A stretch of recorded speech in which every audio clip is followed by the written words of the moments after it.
Welcome to 15K Plus Random Movie Reviews, where we take random movies from Metacritic's 15K Plus movies to randomly watch, whether we like it or not.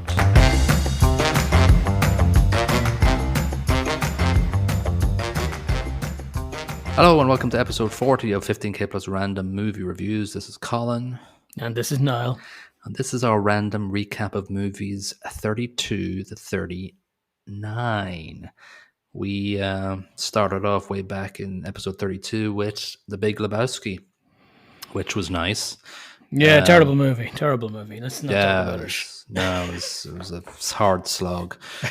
From 1998, Metascore of 71, Meta user score of 8.5. Colin gave it an average when it was all said and done. My highest so far, 4.5625, was my average rating of this movie, and Niall's, yours was 4.4 on the dot. So I think they stand up okay. Those scores. I think those scores are about right. It's maybe not the best movie on the planet, but it's not a million miles away. It's a really good movie. Yeah, it's up there. It's definitely up there. I think from watching it again, I think you start to notice a lot of subtle things in The Big Lebowski after seeing it a couple of times, and take a break from it, and then you start to appreciate more and more of the little. Yeah. And that's the wonderful things with the Coen Brother movies. Like, there's a lot going on, and if you look at the background of any scene, there's stuff happening that you might not recognize at the start or the first time watching. It's such a layered thing.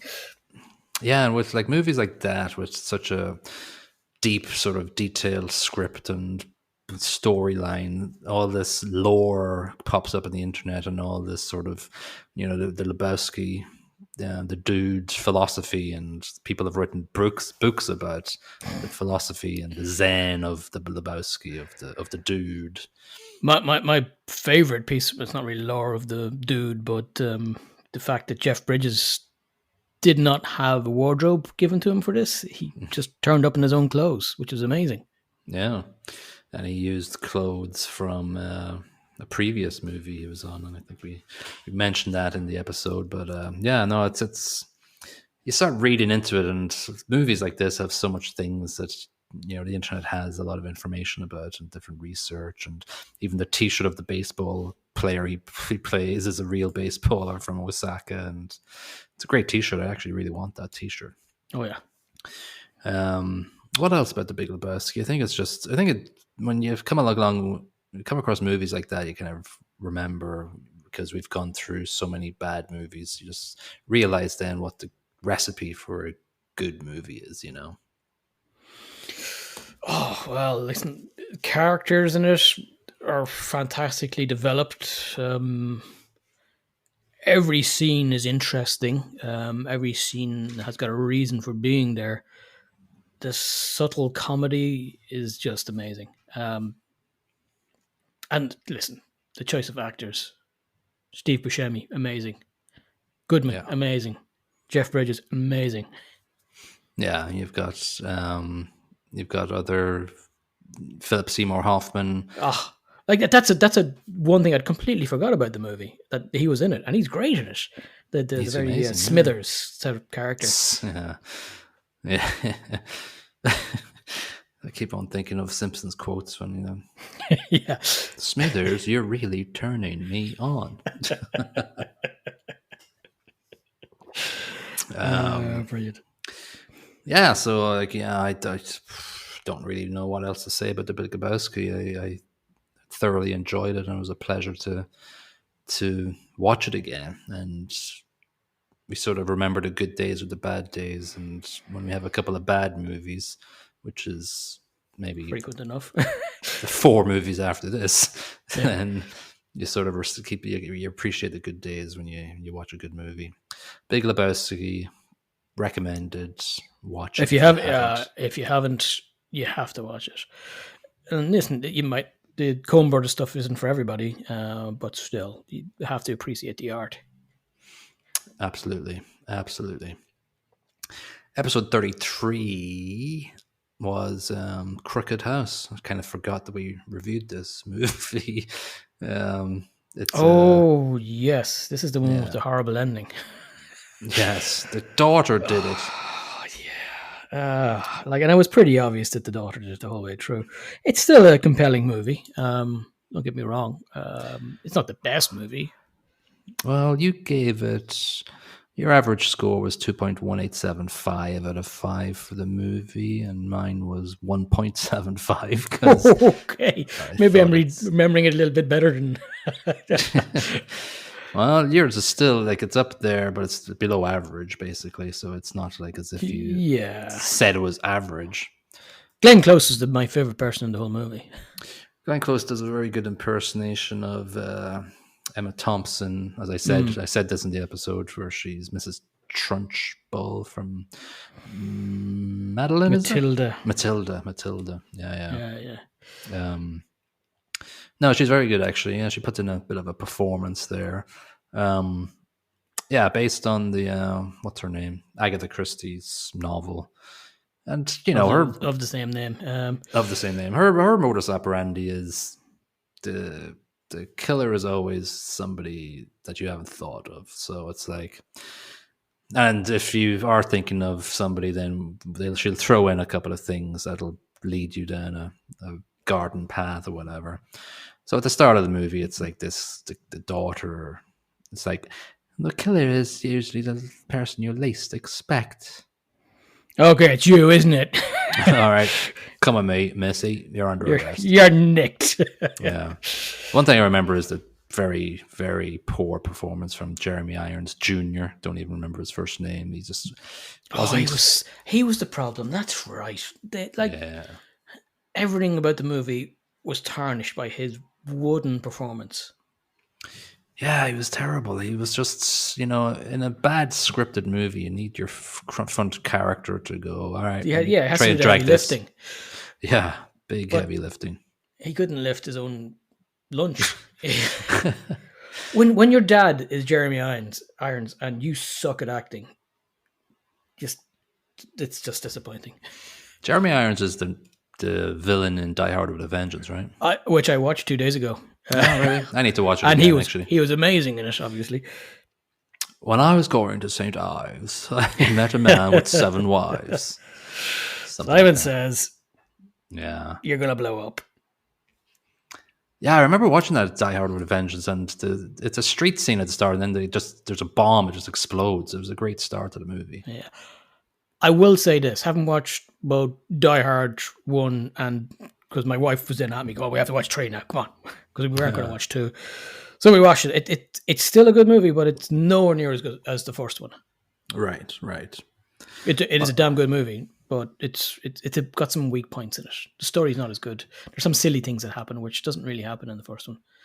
Yeah, I don't know I don't remember the sort of specifics of it, but yeah, I must actually watch that tomorrow. I want to watch that for sure. Anyway, we're not talking about Die Hard yet. We're talking about Crooked House. I'm jumping the gun. Yeah, but Crooked House was boring, and no wonder it didn't stand out as an Agatha Christie sort of classic movie. It's because it just doesn't. Gillian Anderson is very disappointing in it. Very disappointing. There's a whole lot of disappointment in that movie. I don't think that the book is necessarily a bad one. I think it's just the screenplay was garbage, and no people who were acting didn't seem invested in the movie, which is kind of annoying.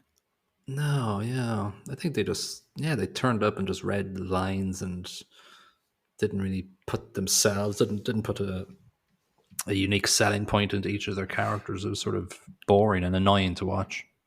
So I think a lot of that has to be slapped on the face of the director, in my opinion.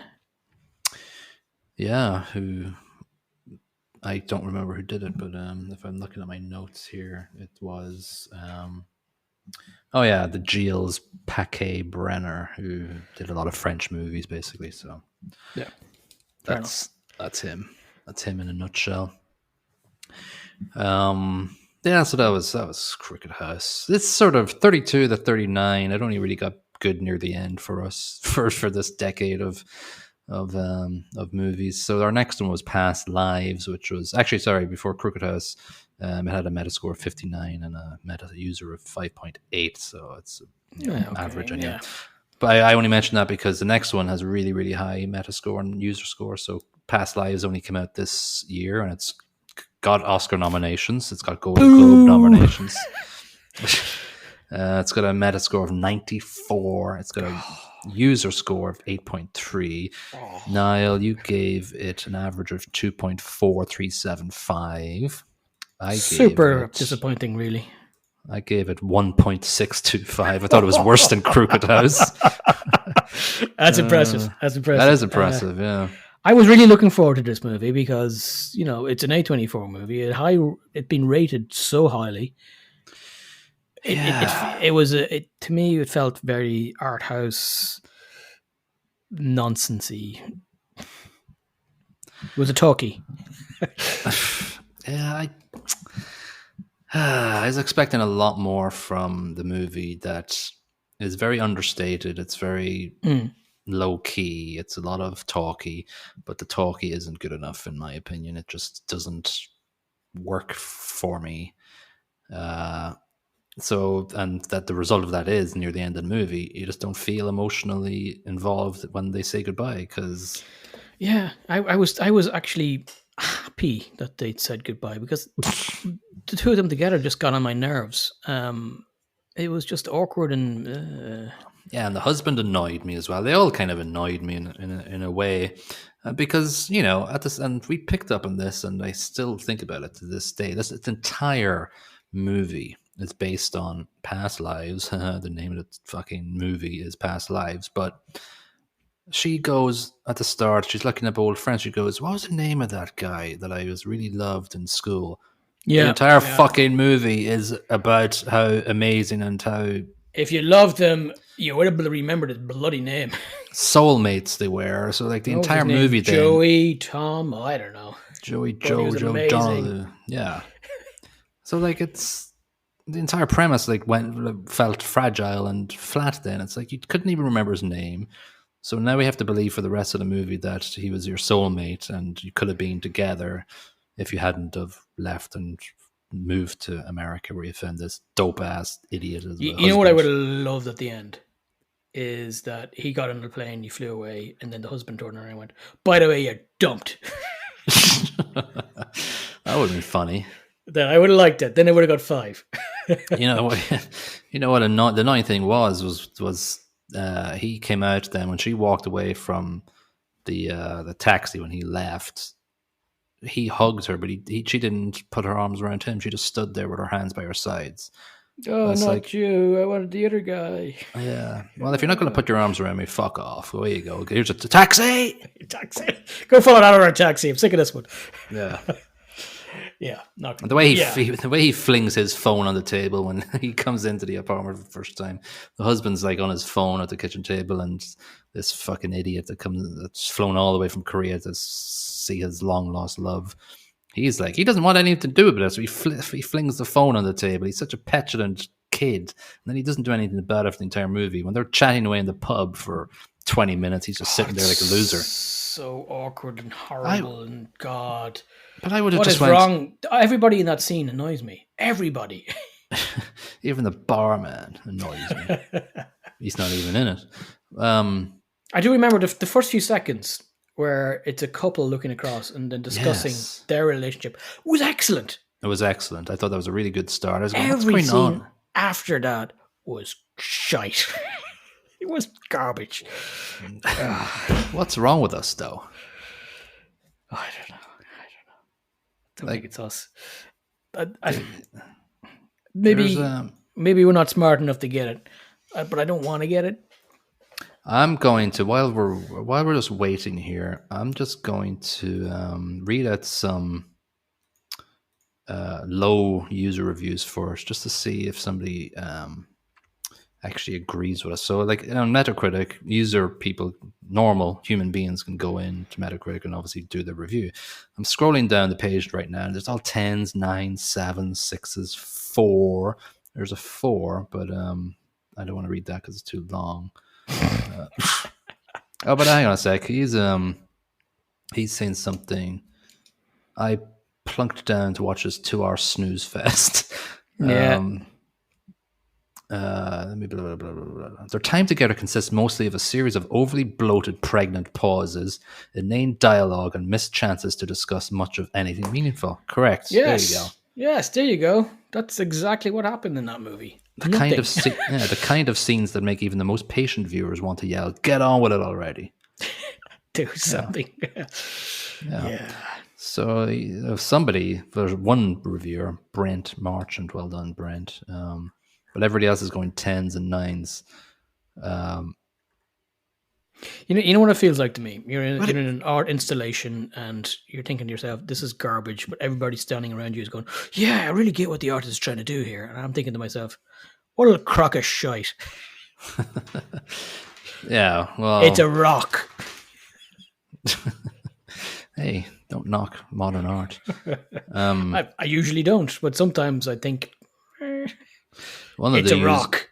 One of the users on Metacritic said, "It's been quite a while since my theatre was left in completely silent shock by the end."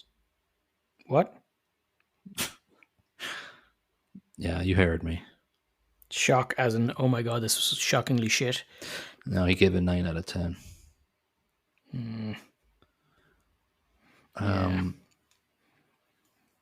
One of the best films of the year by a first-time director. The simplicity of the story is what makes it so good.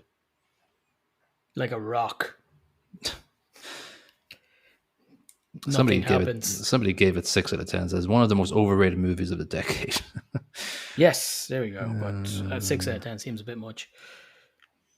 Yeah, it's interesting. I don't know. Like, obviously, I don't think it's going to win any Oscars. It might win the Best Actress Oscar because she's getting lots of nods for the Best Actress. The Korean guy is not getting any nods. No, she is. Nah. Listen, I really hope not. I can't see it. It's not Parasite. That deserved what it got. That was the A24 as well, wasn't it? Has the vibes of it. I can't remember. I watched it 4 years ago. I absolutely loved Parasite. I think it absolutely deserved it. A very interesting story. Lots of things happen, and a very interesting, take on social class issues in Korea. This doesn't have any of that interesting stuff.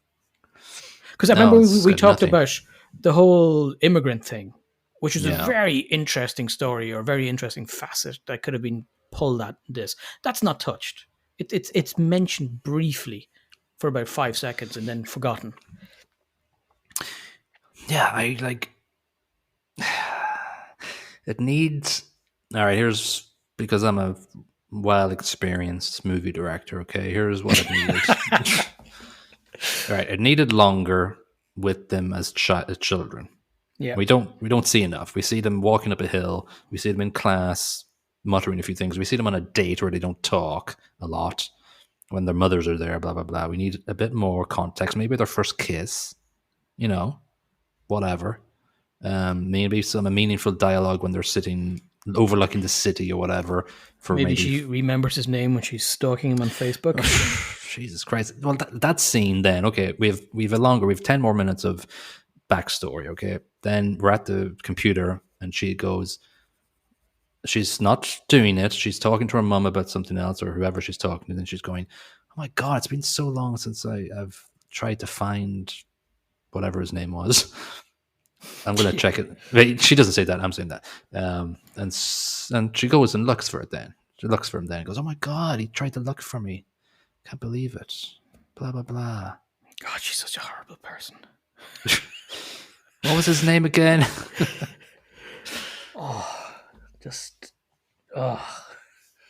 Well, yeah. So, we are against the world with that review because everybody else loves it. I will go to my grave despising this movie. I will never be convinced otherwise. Okay. Well, then we'll move on to the day. Oh God! from WWE Studios, from the geniuses who gave you WrestleMania 25. At least WWE Studios, A24. It disappoints when it really misses the mark and f's up because it can do good stuff. WWE Studios, when it's cack, you're like, That's kind of what I expected. Yeah, I went into this expecting nothing, and I got nothing from it either. Yeah. Yeah. You gave the day an average of 0.5625. I actually I, gave it. I actually gave it an average of 1.25 out of 5. oh yeah. Still bad. So what was so It's bad about this movie? it's dreary, it's dull, it's stupid. The only actor who is kind of anyway decent with a really crap American accent gets Hey, killed off early. Don't knock his accent. I thought it was pretty decent. Nah, he doesn't sound in my head. I don't know, maybe because he's a fucking hobbit in my head forever. Or the guy from Lost. I'm sure he appreciates that. Trying to be a serious actor in WWE studios. That's yeah. Oh, it's just cat. It's just there's nothing nice about it. The lighting is awful. Actually, yes. Yeah, it's that's terrible. what really annoyed me. The lighting is terrible. The coloration is off grey annoyance. The blood effects and the fire effects, it's just cat. You could make them with bloody video toasted an Amiga 1200 back You in could, the yeah. fucking 90s. Yeah.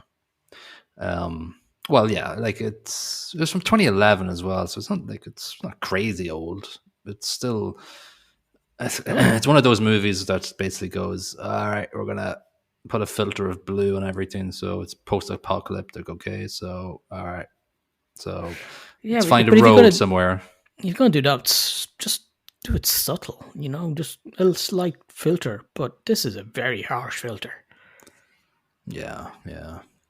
It's got a Metascore of 41 and a Meta user score of 6.4. So I'm guessing wrestler fans love it. But no wrestlers are in it, though, I don't think. I thought, like, with WWE Studios, they would, like, go, okay, like, The Undertaker, you can play the bad guy. He read the script and went, nah, you're okay, buddy. It's okay. It's awful. I'll stick with my bloody just coming out of a coffin every couple of wrestling matches. I'm fine. That's much more interesting. Yeah. So yeah, it's interesting that Dominic Monaghan was roped into it. Obviously, he was probably given maybe he was given a cool mill for it. I don't know. Probably, maybe, who knows? And they were basically going, listen, you die off within 30 minutes, so you're not really going to be there for the long haul. So come on. Yeah, listen, it felt like a really cheap B movie, like a zombie movie. It really felt like a zombie movie with no zombies. The characters aren't developed. The scenes and the sets and the action doesn't make any sense quite often. The bad guys make no sense when they're attacking them. Yeah. There's very, very little to like about this movie, other than it ends. Yeah, I'm just looking at... Oh, you did like the last scene, though. I do remember you chuckling. Oh, it was amazing. It was great. I thought basically, so I tell you what, fair play to the director Douglas Arnikoski for doing that. Like, so the bad guy's daughter is left alone, and so she just follows the good woman, the heroine or whatever you call her. The heroine, yeah. And so it's like, okay, right, fine, they're going to be together, that's fine. But then there's a close up. Nope, I'll chop her head off instead. I need to clip that actually and put it on make a TikTok account and just put that on our TikTok. And then the blood, the really, really crappily animated blood leaks out. I think that's what I'm going to do. I'm going to actually try to go back and figure out what our favorite scenes were from all of our movies and then just put that on TikTok, and that's how the youth of today will interact with our podcast through 5-second TikTok. Trick trucks, yeah, that's what all the cool people do. Anyway, so I was interested there when we were talking about Dominic Monaghan. Okay, so he did the 3 Lord of the Rings, right? The last one was 2003, came out. Yeah. So then he did a weird movie called I Sell the Dead. Then he was in as X-Men's Origins Wolverine as somebody, Bolt character. Yeah, he controls electricity and electronics. Okay. He was actually a reasonably well-acted character in that one. Terrible movie. So then, so that's 2 pretty whatever movies. Then he goes straight into The Day, another bad one. Then he Shocking. goes into a movie called Detention, which nothing. Then a movie called Soldiers of Fortune, nothing. He's in The Hobbit, The Battle of the Five Armies as Lake Towner. That's weird. He must have been Oh, he's just like in the background. yeah, probably. Then I just got called up Peter Jackson and said, "There, gives a job, will you?" yeah, it's he's got nothing here, man. He's got a lot of bad movies. He was good in Lost. He was one of the more likable characters in Lost. Yeah, really good actually. Yeah. But then Lost kept going on when it should have stopped. Yes, like a lot of Game of Thrones type movies or TV shows. Yeah, no, I like Lost, but I just couldn't watch Lost again, unfortunately, just because of the ending. Because I don't know, nothing means anything. The black smoke monster. What the hell was that all about? You'll never know because it means nothing. It means nothing. They didn't know themselves when they were writing it. No, absolutely not. So best ending ever, The Day. So if you want to watch the best ending ever, then watch The Day. If you want to watch the movie, just watch the last 30 seconds. You won't miss anything. No, all you need to know about it is in the last 30 seconds. From The Day, we moved on to Krull, which you had seen in your childhood, youth area. Many times in my youth. Yes. Your average, well, before we get into it, the Metascore for it was 45. The user score was 6.3. Your average score for it was 1.9375. Mine was 1.8125, so we were quite similar there. Yeah, it's such a disappointment. Like, I remember it as a kid being fascinated by this movie. I must have been youngish because looking at it with adult eyes, it's kind of cack. Some parts of it are well done. They don't waste their money. Production seems pretty good. But there's no character development in it. It's the biggest problem, I guess. Yeah, I think we mentioned that. It's just, it's a bit... It's plastic, really. It's plastic. It tries to be serious, but it's not really. There's no, as you said, there's the characters. There's many characters in it, but we just don't know any of them really. Even Colwyn or whatever. Yeah, Colwyn and Lysa. We don't know them. We don't know what they. And as you said as well, they're all in love at the start. There's no like battle to be and fall in love at the start. It's just there's no struggle to earn the other's affection. It's just right there, and that it takes away from the romance, of a swashbuckling movie, which this is. There is no fair maiden's heart being won. It's just straight in there. Oh, by the way, we're getting married. I love you. Let's go. Yeah.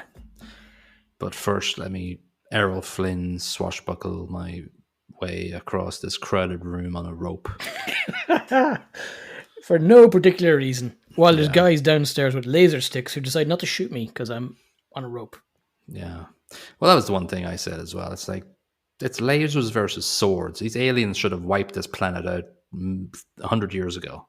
Yeah, but of course they turn up on horses. Yeah, it's like, okay, you've got laser technology. Where's your fucking laser-guided missiles and chariots and a mountain that flies through space. Disappearing. But yeah. God damn it, people. Just invent a bicycle or something. Just something. Invent laser the wheels. Yeah. Yeah, so I had no connection to it. I hadn't watched it when I was a kid either, so I just really thought it was a load of garbage, really. I can see if I'd watched it as a kid, it could have had some fond memories, the grave, the glaive. The glaive, damn you. I mean, fucking hell. See, the glaive, I thought it was amazing. But again, as a kid, I don't remember it only really coming out in the last 5 minutes of that movie. Yeah, exactly. Yeah, it was only it's because the guy handed it to him or knew all about it. He said, "Oh, you better just use it when the time is right." It's like, fuck that! I'm going to use it every. Use it for absolutely. I want to open a tin of beans. Yeah, exactly. Oh, there's an apple on the tree there. I'm just going to fuck it over there. Yoink!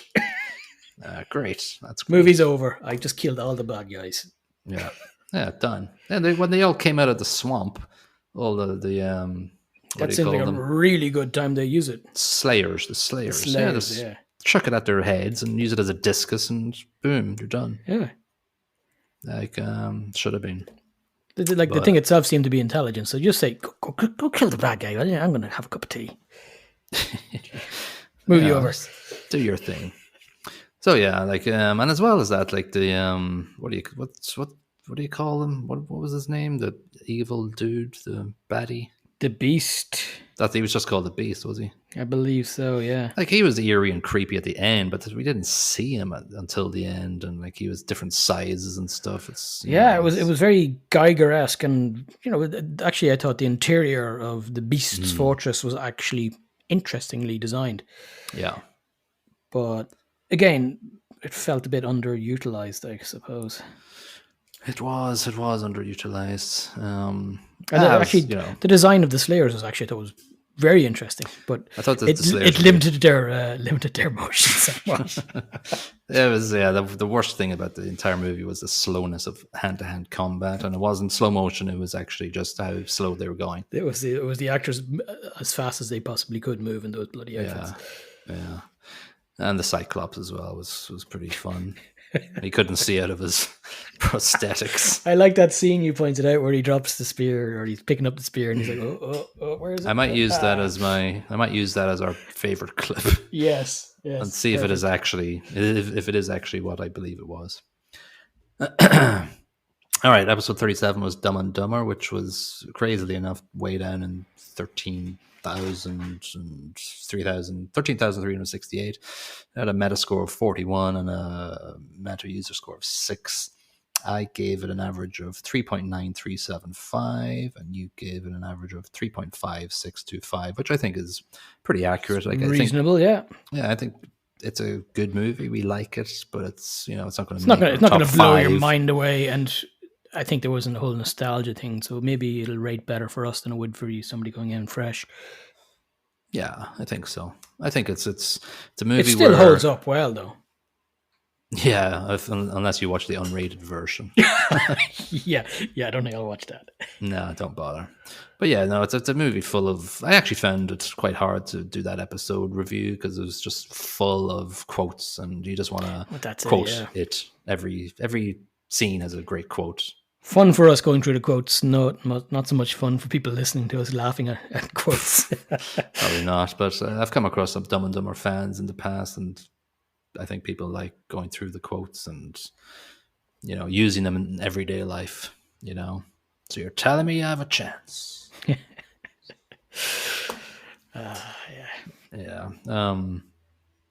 So I think we have to just mention Jeff Daniels put a star turn in when he wasn't expecting to, and surprisingly excellent in it. Actually, he actually stands out even better than his co-star. No, he's got some good. He's got some great scenes in it actually, and he does. He delivers one-liners like a pro. Yeah, and then on the flip side, Carey has a lot of physicality to him, and his face is just made of plasticine, so Play-Doh. His face is made out of Play-Doh, and so he adds his own uniqueness to the scene as well, to the movie as well. So I think the two of them came together to make a nice, perfect sort of combination of acting and comedic sort of performances. And I will always quote Dumb and Dumber if the time requires it. Oh, absolutely. Anything else about Dumb and Dumber? I feel we talked more about the day than Dumb and Dumber. So sometimes it's easier to talk about movies you absolutely detest. True. Yeah. I was going to mention the outfits that the guys get to choose in this movie are just outstanding, especially when you get a bit of money. Yeah, because they're dumb and they've never lived before in the real world. But part of me, when they go into the big rich people do, yeah, part of me always wants to get a suit like that and just feck it, and I get a big ass ruffly purple suit or whatever. Yeah, I think that's everybody's dream. I'm sure there must be Dumb and Dumber parties out there, like themed parties. Yeah, see, that sounds great until you get there and then everybody's a jerk. Which is probably about right. Yeah, exactly. They're just acting like the characters. So yeah, that's Dumb and Dumber. That was yeah, we you know, it's great. Watch it if you haven't watched it before. Farrelly Brothers. I think probably the next one I like after them would be There's Something About Mary, and then Kingpin. And I yeah, Kingpin's my favorite of theirs, I'd say. That's a great movie. well, it's Woody Woody Harrelson and Bill Murray, and Like, yeah, it's just two perfection right like there. two sort of two actors that can put in a turn and just make things a lot more funnier than they probably are written in the script as well. Like Exactly. what the actors did in this one too. Yeah, yeah. Moving on to episode 38, we did Die Hard for our first Christmas special, which was well received by us. We really enjoyed it. Both of us actually average scored it 4.375, which All right. didn't make it my top. It didn't beat The Big Lebowski, and it didn't beat your top one either. Your top movie is Summer of Soul, by the way. Yeah, I'd like to. Well, it's very hard to compare. Yeah, It's not. yeah. You've got a documentary, and Yeah, then you've got which was great. fictional movies. Yeah, The same numbers don't mean the same in my head anyway. True, Like it was, true. and listen, Summer Soul's a great documentary. It's very interesting, but given the choice between watching Die Hard and Summer of Soul, I'll watch Die Hard. yeah. But I think 4.375 is quite appropriate for Die Hard. I think it's up there. It's excellent. It's very good. There's not a lot wrong with it, really, to be honest with you. I think the least score we gave it was for the soundtrack, and even that's great, Oh yeah, like Run DMC kicking off, Yeah, and a lot of just traditional Christmas movies or Christmas songs as well. So it's Beethoven's Ode to Joy, Ninth Yeah. Symphony, whatever, sixth. it was, A number. It was Ninth Symphony, I think. I wrote it down somewhere in my notes, but But that's such Symphony number 9. so very well used throughout the movie, and then using different arrangements to rank up the tension. It's so good. I started reading the book it's based on a few nights ago. Oh, interesting. Yeah, and it's interesting because there's the same. There's things that are in it that are the same, but it's a dad that's going to see his daughter in a skyscraper. Sounds very Jean-Claude Van Damme. Yeah, or Commando or something. Yeah. But her name is Gennaro. She got divorced, and she has a colleague called Ellis, and so there's a lot of. But he's not John McClane. He's Lambert or Laubert or something. I can't remember. But it's interesting just to read it. I haven't really got that far into it. He took his shoes and socks off in the bathroom, but nobody told him in the plane. It flashed back to he's talking to somebody years ago or something. It's just interesting. It's interesting to see how they adapted the book to be a movie and how they twisted things around to make it work into a movie setting. So yeah, it's good. It's good to read up the book. It's better than the Sisters by whatever the Three Sisters by, was it Dostoevsky or something? I think that's it. I don't know. One of the Russian dudes. No, some guy with an R, if I remember correctly. R. Really? Yeah. Don't think it was Dostoevsky. He's like, it was a bloody Chekhov. That's not an R at all. It's the guy from Star Trek. Yeah. Chekhov. Chekhov. Yeah. So the best scene of the sisters would be the guys falling out the window, right? So just to be sure. Oh no, I want Rip Torn looking sideways. Oh yeah, well that's part of that scene. It is, yeah. So Die Hard, Christmas movie. Nobody can tell us otherwise. Unless they want a black eye. From John McClane. Or from chap from the last movie. What was his name? Pitari. Yeah. Pitari. Young McClane. John McClane's ready and willing successor. Die Hard 7 Finnish adventure. Die Hard with a reindeer. Disney's. Yeah. Deer Hard. It has to be made. Yeah, Deer Hard. Yeah, that should be it. Call up our Finnish friends there and see if they'll jump on it. I think they will. We'll make But it yeah, R, and then we won't really kill anybody. yeah, exactly. Pathetic. So yeah, Die Hard was great. Watch it if you haven't watched it ever. So yeah, we're just talking about rare exports there. A Christmas Tale was episode 39. That was last week's thing, and yeah, it was. Yeah, I didn't really appreciate it that much. We both scored probably average about 2.25 or something like that. I haven't done the calculations just yet in my spreadsheet of justice. I think that's about right. It's not complete and utter garbage. There are elements that don't suck about it, but what really annoys me, and it may be a function of its low budget, but it feels like wasted potential. Yeah, I think so. I think it's, as I said during the episode, it's it's all blah blah blah blah blah. It's very generic up until the 56th minute where they actually hand off who is supposed to be Santa. Nothing's really happened, and then oh, that's not Santa. It's one of the elves, and they're all coming in there to kill us. Goes into the warehouse, and Big Santa's there in a big block Big of horny ice. Santa. Yeah, and so then like Pietari, the 11-year-old protagonist, is like going, "All right, shut the fuck up, adults. I'm taking care of this. I'm going to hop onto this net underneath this helicopter. We're going to take the bodies of the kids away in the sacks, and I'll direct all of this. Dad, you put explosives into Santa and blow him up, and I'll be fine." So there is no reason for an R. Like, it's okay, make it a PG movie and make it a thing for kids to watch, where they see this kid taking control and doing crazy stuff, or keep it R, but make sure you have lots of blood and guts in it throughout. Kill lots of elves during the movie. Like, Yeah. if you're gonna make the 11-year-old the protagonist, then he should have lots more. The dad shouldn't have set that trap to kill the elf.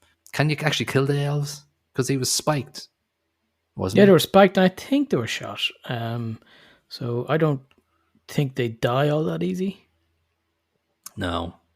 Yeah, I didn't really appreciate the entire movie, the way they organized it, and yeah, I wasn't happy with the R rating on it. Apart What I will from say, 1.8 million, yeah, okay, you did sort of okay. That's like nothing. But there's been no budget movies that have done a lot better than that in the past. yeah, like fair play to them. It's 1.8 million. It made a nice 4 million profit, and you gotta be happy with that. That's fine. Well done. Yeah, and he's on to his next movie, which is Sisu, which I believe has the two main actors from this movie in it as well, and the same director, Yeah. same writer. So maybe it's a stepping stone to greater things. Well, I think it's got very good reviews. It came out last year, and I think it's R rated too. So I wonder, actually, did they actually kill people in it, or is it just a bunch of old men wandering around with their I genitalia think, hanging out? hopefully, no. I think I'd seen a trailer for it there last week. No, last week, last year. It looked kind of interesting, kind of Finnish John Wick style thing. Yeah, or a finish like Taken or whatever. Something happened. I think something. I don't know. I thought it was like some sort of Liam Neeson Taken sort of stuff. Is that not it? No, I don't know. Doesn't really matter. I fully intend to actually watch it at some point. Yeah, I think I should watch it actually. And if it's You not can't watch it because R-rated, you'll never get Sisu. and on that bombshell, that's Yeah.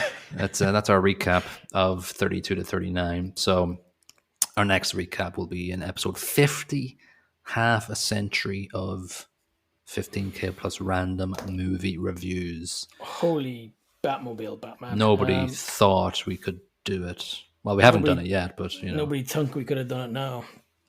Well, I'm still finding it enjoyable to approach movies in a random way and to analyze them. It's great. It's great to be forced into watching absolute weird random stuff. Like, Yeah. would you ever have thought to watch Rare Exports before? No. I would certainly not have. Or Three Sisters, dear God, or The Day. Yeah, just looking at it's serendipitous at the start. We got this documentary, and then we went straight into this random Irish movie. It was our episode number 2. It was just like, I never Oh would have yeah, yeah, watched yeah, it, and I, never will again. But but it was interesting at least. yeah, It's very different, and that's what I like about this. It's such a eclectic set of stuff that we have to watch. Some amazing, some average, and yeah, some absolute pants. And to be honest, it's the average stuff that kind of fades into nothingness, whereas the really crap ones and the really good ones stick with you. true. And that's it's interesting, the different sides of the pendulum, Mm. because you'll always remember terrible stuff, and you'll always remember really good stuff. We came across Stick, Oh, which it's got a special sticks place in my heart. sticks in Sticks our in your mind. yeah. Yeah. I'm still looking at. There's an Elmore Leonard signed script on this sort of auctioneer's website, and it hasn't been sold for months, and it's for What's the 300 bid? US dollars. 300. There is no bid. It's just you buy it, and that's it. Oh, okay. Yeah. So I was like, should I get that just to Is it the script memorialize? for Stick or is it? Yeah, it's a script for Stick, Wow. and it might be the actual one that they hadn't, like the original one that they changed it for Stick, and Yeah, yeah, yeah. Burt Reynolds was not happy, and Elmer Leonard was not happy with the end product of Stick. And actually, I was looking up the documentary. I don't know if you sent it to me or I sent it to you, or if Or I you just sent to saw me. it. It was like um, Burt Reynolds had lost so much weight. So like near the end of the movie, I didn't notice this when I was watching it, but like he looked skeletal compared to the first 3 quarters of the movie, because he had, I don't know, he had They weren't some feeding him during the accident. movie. No, he looked like a stick. Hey. Yeah. All right. Let's roll the dice for episode 41, and let's get our random episodes rolling again. See if our app actually goes down lower now. Still in the 5 digits, 10,594. Could be okay. Okay, movie 10,594 is a movie called Metroland from 1999. It runs for 1 hour 45 minutes. It's got a Metascore of 53 and a user score of 8.2. Interesting. Interesting. So the nutshell is based on a novel by Julian Barnes. Chris, played by Christian Bale, interesting enough, Oh, starts recalling his bohemian Parisian life in the late 1960s after his old friend Tony comes for a surprise visit. It makes him question everything about his life, even if he should have married his wife Marion, played by Emily Watson, and settled down in the suburbs of London. So it must be one of Christian Bale's first movies, I would guess, maybe. well, his first movie, he was wearing prison scrubs, and he was like 12. What was that Empire of again? the Sun. Empire of the Sun. Yeah. Yeah, so that was his first movie in 1987. So yeah, he'd done a lot of, actually, he's done quite a few up until this one, Metroland. Never heard of it before. Velvet. No, never. This was 3 years before American Psycho. So Okay. yeah, so it'll be interesting to see one of his early movies, actually. So look forward to that one. So join us in episode 41 from Metroland. Please share, like, subscribe, whatever, our podcast on all the platforms that you listen to. That would be nice of you to do that. And we'll see you in episode 41 for a Christian Bale movie. Bye bye. Cheerio.